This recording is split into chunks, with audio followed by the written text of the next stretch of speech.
But let's see if I can do it. I want to start with this Indiana senator who says interracial marriage was a mistake. Now, I have a clip, and he has since backtracked. Mike Braun tries to walk back his interracial marriage comments. Let's play D1, and this is what he originally said. So you would be okay with the Supreme Court leaving the question of interracial marriage to the states? Yes, I think that that's something that if you're not wanting the Supreme Court to weigh in on issues like that, you're not going to be able to have your cake and eat it too. I think that's hypocritical. What about Griswold versus Connecticut? Well, you can list a whole host of issues. When it comes down to whatever they are, I'm going to say that they're not going to all make you happy within a given state, but that we're better off having states manifest their points of view rather than homogenizing it across the country as Roe versus Wade did. Now, before we jump into it, I want to share a tweet of him walking it back. If you pull it up on the screen, again, this is Indiana Senator Mike Braun trying to walk back his comments on interracial marriage. And listen, I'm going to be honest with you. Part of me, Dr. Mack, feels like maybe he didn't even know what he was talking about, that particular case. But I don't think it's too far from where we are in America for a senator, whether it be state senator or a U.S. senator. I don't think we're so far gone, Rebecca and James, in this country where these cats can't just come out and just say it, because everything else that we're leading up to, this just makes sense. Like, he might be walking it back fine, right? He might not have even known what he was talking about because a lot of them are idiots. But I just don't think it's too far from the course to say that we have people who don't want interracial marriage in 2022. It's fair. Queen? Right.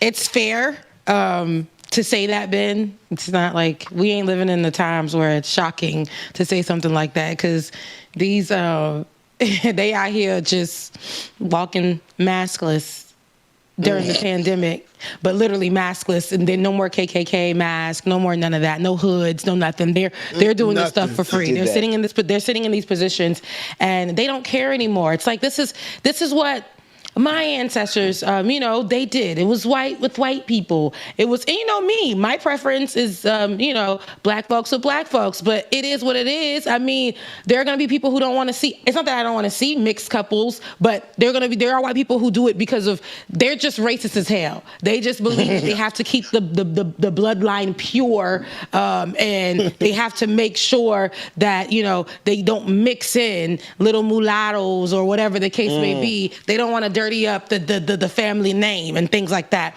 And I also, I'm not shocked that we hear this from our state representatives or our leaders or anything like that, because once they get into the seat, they start falling in line with what is usually the conversations, the talking points. They start falling in line with that.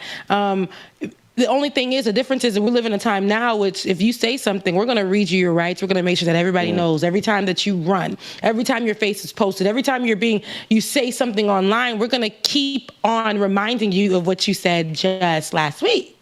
We're going to keep on reminding you of what you represent. We're going to keep on reminding you of the comments that you made that are that potentially hurt people, especially people of a particular group. In this case, we're talking about black folks, and we're talking about, you mentioning Roe versus Wade, and not even in a great context here. It's just, and like you said, Ben, it could be that he was, actually ignorant, because they be dumb as hell running for these positions, and all they have to do to be qualified is be white and male. That's it. That's it.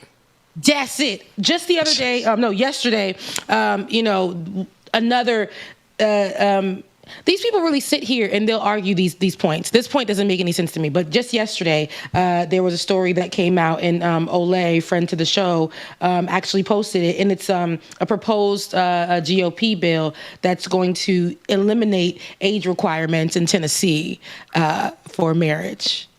What? I'm sorry? Yeah. This is the same GOP folks that was sitting up there last week reading Ketanji Brown her rights over what? Child pornography. Remember them? Child pornography. They're the same ones that are trying to sign this bill eliminating that. So whatever this man said, whatever he's saying, it may just fall in line with the talking points. But once, we're making it a big deal, but this is what they really truly believe. They only, I just believe, they believe this stuff. Whatever that man said, believe it. This is what they stand on. This is historically, they're racist as hell. When they show you who they are. It's who they are. It's who they are. Yeah. The next thing that's going to happen is segregation going to come back. That's what it's going toward. In some places it never left. TRT. In some places it never left. Some places here in Georgia, they just integrated and started having integrated proms. And that's terrible that we in 2022, the year of our Beyonce, that we in 2022 just now integrating proms where black and white people can go to prom together. That's some crazy stuff, man.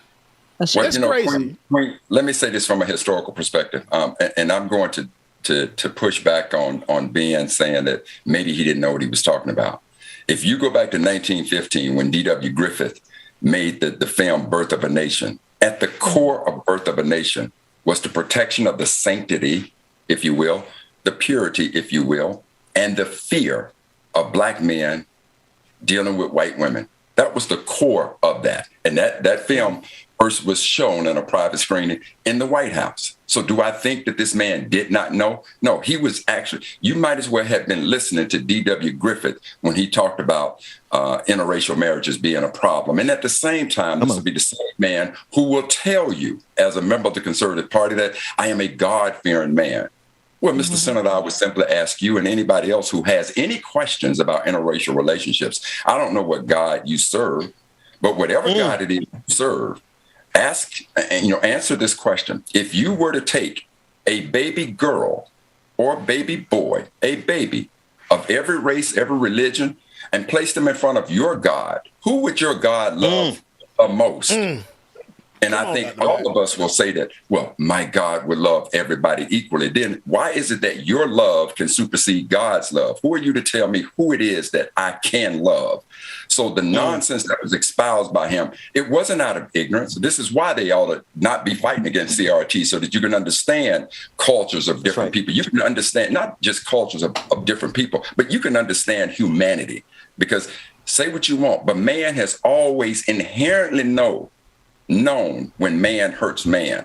So what this senator from Indiana, let's call him D.W. Griffin, what he has done in espousing this type of rhetoric is what I've said all along, is that -45, when he came out and did what he did, we saw what he did, we didn't take him serious, but he espoused this type of racist, white supremacist action, and then garnered arguably the most powerful position in the world, the White House. He basically gave every undercover racist a playbook that says, feel free, do not fear anymore.